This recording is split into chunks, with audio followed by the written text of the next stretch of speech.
नमस्कार, मैं हूं आपके साथ मयंक। तो देखिए, पश्चिम बंगाल में ममता बनर्जी ने ऐलान कर दिया है कि वो किसी भी सूरत में इस्तीफा नहीं देंगी।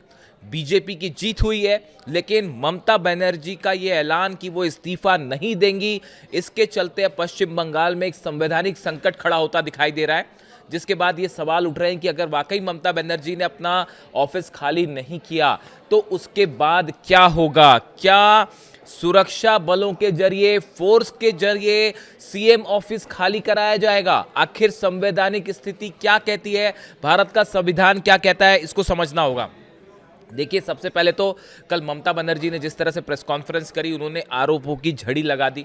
उन्होंने चुनाव आयोग पर आरोप लगाया कि चुनाव आयोग ने जो है वो एसआईआर के जरिए जो है ममता बनर्जी और उनकी पार्टी को हराने की कोशिश की। इस तरह के आरोप लगाए गए। उसके बाद उन्होंने कहा चुनाव में धांधली हुई है, वोटिंग के दौरान गड़बड़ हुई है, ईवीएम्स को जो है हाईजैक किया गया, वोटर्स को वोट नहीं डालने दिया गया। इस तरह के उन्होंने तमाम आरोप लगाए और आखिरी में उन्होंने कह दिया कि मैं इस्तीफा नहीं दूंगी। शायद ये पहली बार ऐसी स्थिति होगी भारत में कि एक सीएम जो है उनकी पार्टी हार जाती है और वो इस्तीफा देने से मना करती है।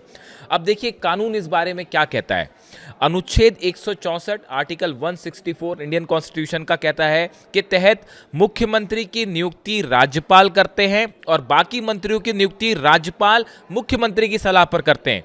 यह अनुच्छेद स्पष्ट करता है कि मुख्यमंत्री और उनके मंत्री राज्यपाल के चाहने तक ही अपने पद पर बने रह सकते हैं। राज्यपाल मुख्यमंत्री को बर्खास्त कर सकते हैं।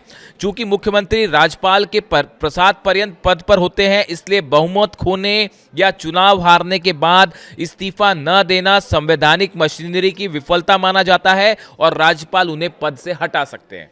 यानी अगर ममता बनर्जी ने इस्तीफा नहीं दिया तो राज्यपाल, पश्चिम बंगाल के राज्यपाल एक आदेश के जरिए ममता बनर्जी को मुख्यमंत्री पद से हटा सकते हैं।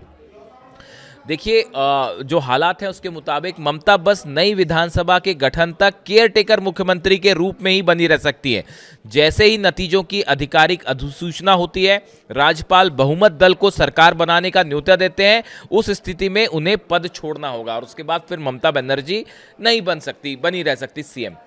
लेकिन सवाल ये है कि अगर मान लीजिए ममता बनर्जी ने मुख्यमंत्री आवास या मुख्यमंत्री कार्यालय खाली करने से इनकार कर दिया और उन्होंने कहा कि भाई मैं तो अपना ऑफिस छोड़ूंगी ही नहीं, ऐसी स्थिति में क्या होगा? ये एक वो सवाल है जो सबके मन में है कि भाई अगर मुख्यमंत्री ने ये कह दिया, ममता बनर्जी ने, मैं ऑफिस खाली नहीं कर रही, तो फिर संविधान क्या कहता है और उस स्थिति में क्या होगा?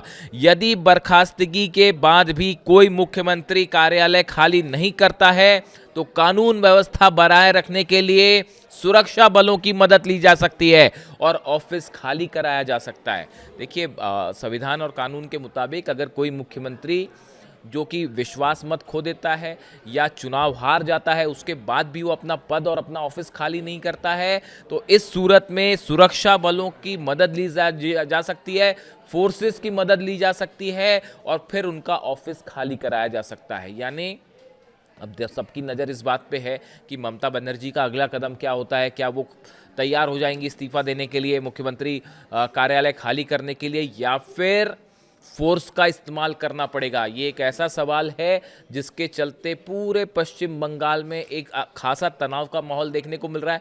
कई जगह से प्रदर्शन की भी खबरें, कोलकाता से लेकर मुर्शिदाबाद तक का बीती रात भी कई जगह से जो है वो छुटपुट हिंसा की खबरें आती रहीं। ऐसे हालात में अब सबकी नज़र इस बात पर है कि ममता बनर्जी का अगला कदम क्या होगा। हम आपको सुनाते हैं ममता बनर्जी ने कल क्या कहा था। पार्टी আমার সাথে আছে ভুল, আমরা আসামেও কালকে একটা সিট জিতেছি, তারপরে ওখানেও অত্যাচার করতে শুরু করেছে, সুস্মিতা দেব আমাকে জানালো। পরবর্তী স্ট্র্যাটেজি আমরা পার্টিতে বসে ঠিক করব। আপনারা টাইম টু টাইম জানতে পারবেন, চিন্তার কোনো কারণ নেই। কেন, কিসের জন্য? আমরা তো হারিয়ে নিয়ে যাব। হারলে আমি যদি শপথ দিতে যেতাম তাহলে আমি রেজিগনেশনটা করতাম। এখন তো কোয়েশ্চেন ডাজন্ট অ্যারাইজ। জোর করে দখল করে যদি কেউ মনে করে যে আমি কি রেজিগনেশন দিতে হবে, নো, নট দ্যাট।